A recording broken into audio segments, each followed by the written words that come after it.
Welcome! This tutorial will offer guidance for preparing the literature review for a Communications Master's project. In this lesson, you will learn about using theory and research to guide your project and suggestions for literature review organization. Let's get started. For your project, you should use research to help develop and demonstrate your mastery of your topic area. Let's say that the focus of your project is on social media metrics.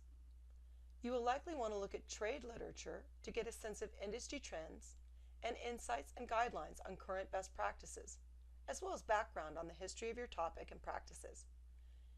In considering our example, you would want to understand how social media metrics have evolved and how people are using them today. You might start with simple Google searches on relevant topics and then also look up books and other trade resources through the library. If you are having trouble finding trade literature on the topic, you can consult your instructor or one of the university librarians for help. You will also want to look at academic literature on the topic. So, for our example, you would want to see what scholarly research there is about social media metrics and analytics. Fortunately, there is research specifically on this topic, but if you couldn't find much, you might have to broaden your search to social media more generally and to related topics such as IMC campaigns that might offer relevant insights. Use the communication databases on the library website. You may find both trade and academic literature through many of these databases. You will also look at academic literature for relevant theory to develop theoretical frameworks to guide your project.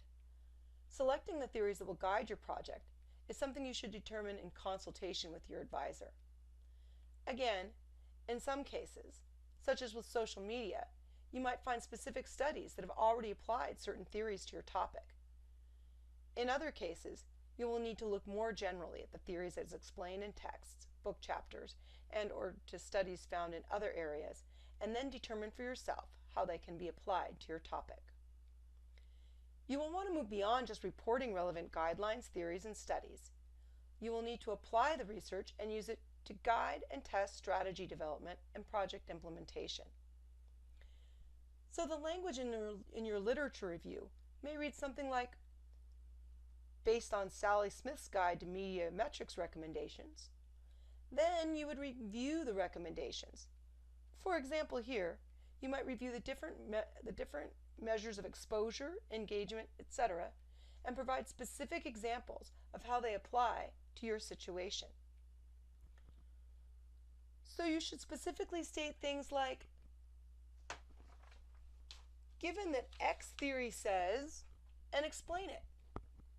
Then follow up by specifically saying doing such and such strategy or tactic in a specific way should be more effective. So, as seen here, theory or guidelines might offer insights for types of social media captions that should result in more engagement, and you could explain that using an example. You do not need to dig too deep into detailing all of your executions at this point. You can do that in your method and results sections. But your literature review should fairly clearly detail the strategic thinking that will be guiding those executions. By using theory to develop and demonstrate your mastery of your topic area, and to guide and test strategy and project development, you will be able to establish your expertise. You might find it helpful to approach it as if you were preparing to do a TED Talk on your topic. Indeed, by the time you are done, you should feel that you could give a TED Talk on the topic.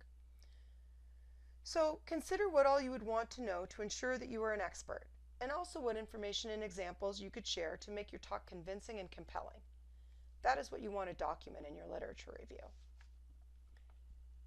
Now, on to some suggestions for organizing your literature review. There isn't a strict way it has to be done, but I can offer some general guidelines that seem to work well for most projects. You will usually want to first establish the significance of the topic or issue. Let's consider again our example of social media metrics.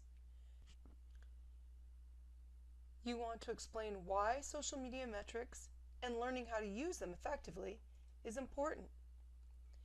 It often makes sense next to review the history of the larger issue or topic. In this case, you would want to review a bit of the history of social media and how metrics have developed from early days focus on numbers of followers and likes to more sophisticated analytics today. Then you can review topic-specific research, if it exists for your topic or issues. For example, there is plenty of research, both trade and academic, that is focused on social media and on metrics or analytics specifically that could be reviewed. You will also need to introduce one or more theories that can serve as frameworks to guide your strategy and execution. There may be many variations to consider here. There are different ways you might order information. You can decide whether it makes more sense to introduce theories before or after getting into topic-specific research, or you might integrate the two together in different areas. Usually, there are many different theories that you might apply to your topic. Selecting the theory or theories you want to use is often a matter of personal preference based on what makes the most sense to you. In your literature review, you usually want to at least overview a few theories that might be applied, particularly if they suggest similar insights. You might focus on all theories, balancing your discussion equally, or focus mostly on one or more in greater detail, depending upon how useful you find them to be.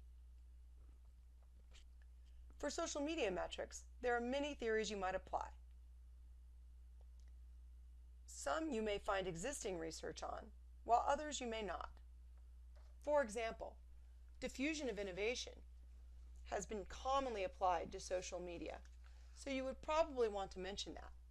But you could still select another theory to apply in more detail. Finally, you need to establish expectations and strategy guidelines that are grounded in theory and research that you are presenting. Often it works best to do this as you go.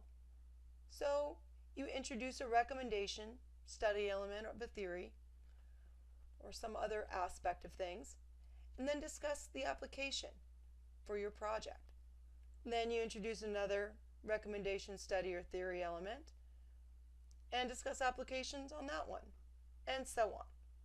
But in some cases, you may find that you want to deal one or more concepts more fully before detailing applications.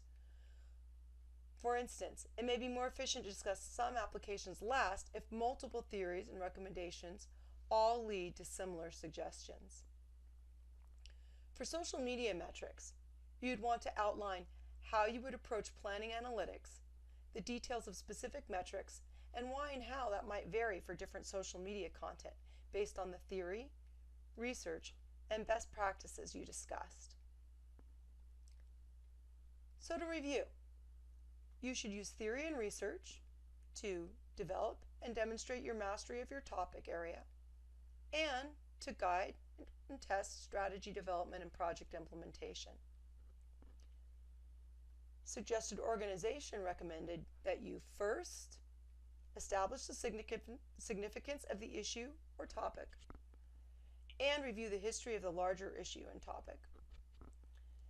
Then you can review specifically relevant research and introduce theoretical frameworks, and establish expectations and strategy guidelines in the theory and research in an order that makes the most sense for your project.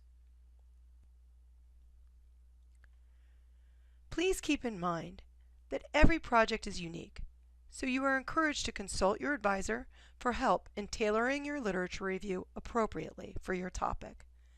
You can also look at examples of completed projects for more insights on how to write your literature review. So, that's all I have for you today. Thanks for watching.